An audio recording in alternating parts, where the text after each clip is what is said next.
नमस्कार। आप सभी का स्वागत है हमारे चैनल पर।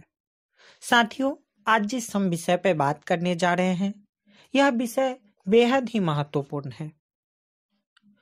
आपको बता दूं कि जो उपाय मैं बता रहा हूं जिस महायोग के बारे में, इसमें हम जो भी कार्य करते हैं ना, उसमें वाकई में अद्भुत हमें रिजल्ट मिलता है। गुरु पुष्य योग की बात कर रहे हैं हम इस वीडियो में। तो गुरु पुष्य योग क्या है, सबसे पहले हम जानेंगे। 27 नक्षत्रों में पुष्य नक्षत्र सर्वश्रेष्ठ नक्षत्र है। यह शनि का नक्षत्र है और जब यह नक्षत्र में चंद्रमा भ्रमण करते हैं और इस दिन गुरुवार आ जाए तो गुरु पुष्य योग का महासंयोग बनता है। यह अमृत सिद्धि योग भी बनाता है।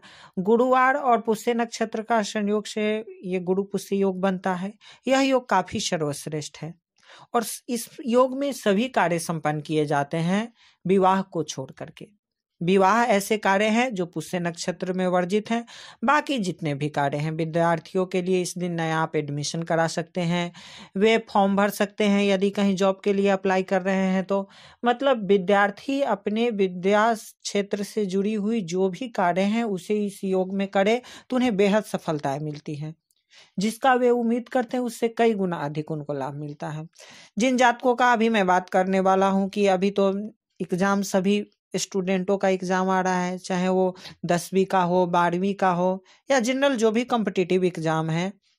मैं सर्वप्रथम ये आज का जो वीडियो में विद्यार्थियों से ही स्टार्ट करूंगा, उनके लिए ही खास उपाय बताऊंगा। तो ये इस योग में वह कौन सा उपाय है जिसको करे जिससे उनको एग्जाम में सफलता मिले और उनका बेहतर जो रिजल्ट है वो आए, वे अच्छे नंबर से उत्तीर्ण हो अपने एग्जाम में। इसके लिए उनको क्या करना चाहिए, तो सबसे पहले हम बताएंगे कि वे इस योग में जो 28 जनवरी दिन गुरुवार को आ रही है 2021 में, तो ये इस दिन महायोग में, क्योंकि यह जो नक्षत्र है सुबह से ही मध्य रात्रि तक रहने वाला है तो पूरा दिन टाइम मिलेगा। आप किसी भी समय जा करके आप मार्केट से पेन खरीद करके ला सकते हैं और इसको आप अपने पास रखें और इसी पेन से आप एग्जाम दें। इससे आपका रिजल्ट बेहतर होगा, इसका मैं पूरी गारंटी लेता हूँ। साथियों, इसके बाद दूसरा उपाय, जिन लोगों को धन की बहुत सारी समस्याएं हो रही है, जो कर्ज में डूबे हुए हैं, उनको इस दिन गुरु पुष्य योग पर कौन सा उपाय करना चाहिए जिससे उनकी कर्ज में भी मुक्ति मिले और उनका अच्छा व्यापार चले, उनके धन का आगमन हो सके। तो कर्ज से मुक्ति के लिए तो आपको इस दिन पीपल वृक्ष की पूजा करनी है, लेकिन ध्यान दें कि पीपल वृक्ष को स्पर्श ना करें और एक घी का दीपक जलाए, ये सर्वश्रेष्ठ रहेगा। इस दिन सभी को केसर और हल्दी का तिलक करना चाहिए, ये लाभकारी रहेगा। इससे जहां आपकी ग्रह भी अनुकूल होंगी, साथ ही साथ आपके जीवन में सकारात्मक एनर्जी का भी प्रवाह होगा। दोस्तों, आप किसी भी कार्य में सफलता प्राप्ति के लिए कोई उपाय करना चाहते हैं तो बुधवार के शाम में आपको एक चिरचिट्टा के जड़ को अभिमंत्रित करना है, जैसा कि मैं स्क्रीन पर आपको दिखा दूंगा। आप चिरचिट्टा के वृक्ष को अभिमंत्रित करके आए और गुरु पुष्य वाले योग के दिन सुबह प्रातः काल उस जड़ को एक ही झटके में उखाड़ करके ले आए। उस जड़ को घर पर ला करके पंचोपचार उसका पूजन करें, किसी पाटे पर वस्त्र मतलब आसन लगा करके, और फिर उसको आप अपने कार्य स्थल पर या फिर आप अपने पर्स में या अपने बैग में या आप अपने ऑफिस में या अपने तिजोरी में, कहीं भी आप धन के स्थान पर या कार्य के स्थान पर रखेंगे तो इसमें आपको जबरदस्त लाभ मिलेगा। यदि आपके ऊपर किसी ने कोई जादू टोना टोटका आदि कर दिए हुए हैं, नेगेटिव एनर्जी आपके जीवन में आ गया हुआ है, तो इससे भी आपको सुरक्षा मिलेगी और आपका दिन दुगुना रात चौगुना तरक्की भी करने लगेगा, चाहे वो व्यापार हो या कारोबार हो, जो भी हो, एनीथिंग। अब फिर हम बात करेंगे कि इस दिन यदि आप कोई शुभ कार्य करने वाले हैं तो विवाह को छोड़ करके बाकी सभी शुभ कार्य कर सकते हैं इस दिन। कोई नया व्यापार शुरू करने वाला है तो इस दिन वे अवश्य कर ले, वे उनके लिए सर्वश्रेष्ठ रहेगा। A to Z काम कर सकते हैं सिर्फ विवाह को छोड़ करके। विद्यार्थियों के लिए मैंने बताया कि इस दिन आप अध्ययन का कोई भी सामग्री खरीद करके लाए। परीक्षा देने वाले जो विद्यार्थी हैं वे पेन खरीद करके लाए, उसी से एग्जाम दे। धन की जिनको इच्छा है वे भी ये चिरचिट्टे के जड़ को अभिमंत्रित करके ला करके अपने घर में तिजोरी में रख सकते हैं, इससे धन का आगमन होगा।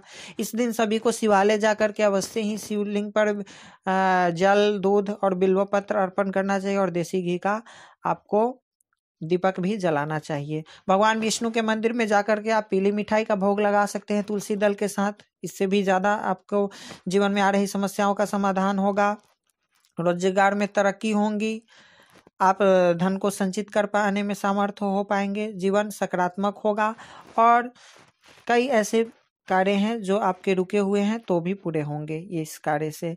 साथ ही साथ इस दिन आप चाहे तो सत्यनारायण भगवान की कथा घर पे रख सकते हैं। इस दिन सत्यनारायण कथा करें। इस दिन आप पुष्य नक्षत्र की पूजा भी कर सकते हैं, भगवान बृहस्पति की पूजा कर सकते हैं। इस दिन केले के वृक्ष का भी पूजन करना सर्वश्रेष्ठ रहेगा। उसमें आप हल्दी मिश्रित जल अर्पण करें, ज़्यादा बेहतर होगा। केले का प्रसाद अर्पण करें। तो आप इस दिन गुरु बृहस्पति का भी पूजन कर सकते हैं, भगवान सत्यनारायण का पूजन कर सकते हैं। किसी विष्णु मंदिर में भगवान विष्णु की जाकर के दर्शन भी कर सकते हैं। इस दिन गाय को आप गुड़ खिला सकते हैं, गुड़ चना, ये आपके लिए ज़्यादा अच्छा रहेगा। इससे आपके घर में समृद्धियाँ आएंगी। जो भी आप सकारात्मक कर्म, सत्कर्म, इस दिन आप स्नान कर सकते हैं किसी पवित्र सरोवर, नदी आदि में जाकर के। इस दिन आप तीर्थ मंदिर में भी जाकर के भगवत दर्शन कर सकते हैं। इस दिन आप अपने पितरों के निमित्त दान भी कर सकते हैं, हवन भी इस दिन कर सकते हैं, आप तर्पण भी कर सकते हैं, पूजन भी कर सकते हैं। जिनकी जो इच्छाएं हैं, इस दिन आप जितने भी सत्य कर्म करना चाहें कर सकते हैं। इसका जबरदस्त आपको लाभ मिलेगा। आप मुझे कमेंट बॉक्स में जरूर बताइएगा कि इसका कैसा सकारात्मक प्रभाव आपके जीवन पे पड़ा। इसी प्रकार से जो भी कर्म हो, आपका कोई ऐसा हो प्रश्न जो आपको नहीं समझ में आ रहा हो कि क्या मैं इसे कर सकता हूँ या नहीं कर सकता हूँ, तो ये आप कमेंट बॉक्स में मुझसे अवश्य पूछ लेना कि आपको वो कार्य करनी चाहिए कि नहीं, मैं बिल्कुल बताऊंगा। इसी आशा के साथ इजाजत चाहूंगा, फिर नए जानकारी के साथ लौटूंगा। आपकी इच्छा हो तो आप प्रश्न कीजिएगा, तो मैं विशेष डिटेल में और भी दूसरा वीडियो तैयार कर दूंगा। तब तक के लिए इतना ही। नमस्कार।